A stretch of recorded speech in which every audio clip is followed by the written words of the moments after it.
So we can see, if you look at the picture there then, what's happening. So this is crevice corrosion, yes? Yes, this is crevice corrosion and surface corrosion at the same moment in time. Yeah.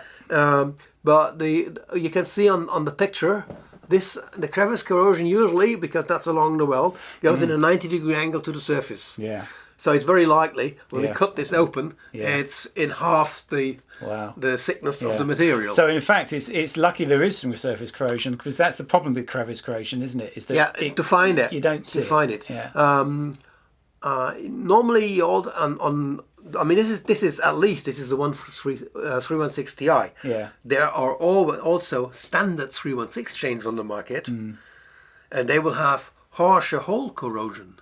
So all this means, it doesn't mean that you should stay away, because a lot of people say, well, don't have stainless steel in the water then, don't have a stainless steel chain. But there's advantages if you get the right sort of stainless steel. Yeah, it's perfect. Tell me about the right sort of stainless steel. Is there a company that makes good stainless steel chains? The best products that are actually on the market, they're from a German company called Welda.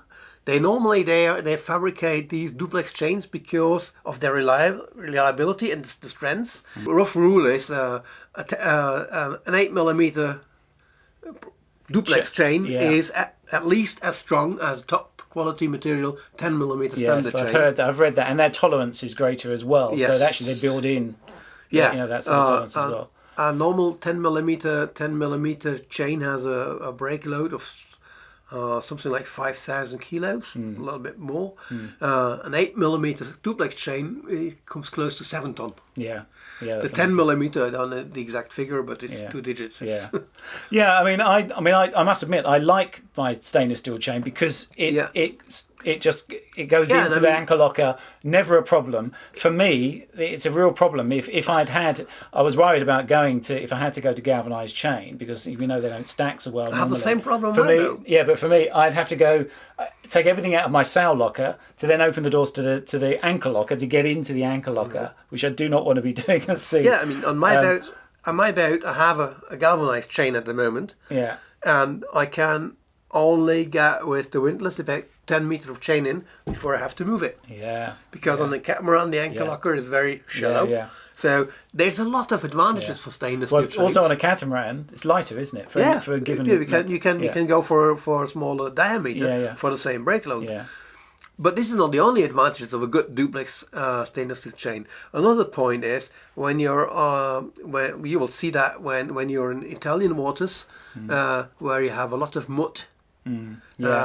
The cleaning of the chain in the anchor locker is a lot easier. Oh, I know that from England. The east coast of England is just solid mud. So it's lovely to bring up a chain and have it cleaned. A galvanized chain, on every time you get the anchor, you have 10-15 kilo of mud in your anchor locker, which you have to clean out. Yes. And also, if there's a problem, like we have here in these pictures, it's visible. On a galvanized chain, you see nothing. Normally they're dirty, they're crusted, they have because of their rough surface, there's even salt crusts on each chain link. So if there's damage underneath, you hardly see it. Yeah. So that's another safety reason. So I would never say stay away from stainless steel chain. Just use the right material. Sure. I highly recommend the cromox chains because they're approved. They are certified. Well, because these people manufacture chains to carry stuff above people's head. They are certified welders. You can be sure that the quality is there because the chain is only as good as its weakest link. But obviously, they're also expensive. So if you have to go to galvanized chain, they're not expensive. They cost a lot of money. Yes, it's not the same thing. Very good point. But yes, if you haven't got the money for that and you have to go to a galvanized chain, and you think, well, what's the best galvanized chain? You hear horror stories of galvanized chains losing, the zinc within, months or a year or two. If you go for the high test, the 70, is it true to say you can't re-galvanize that, the heat-tested chains? Or is it going to compromise them? It depends. I'd say I would never give a heat-tested proper chain to an unknown galvanizing company. Okay.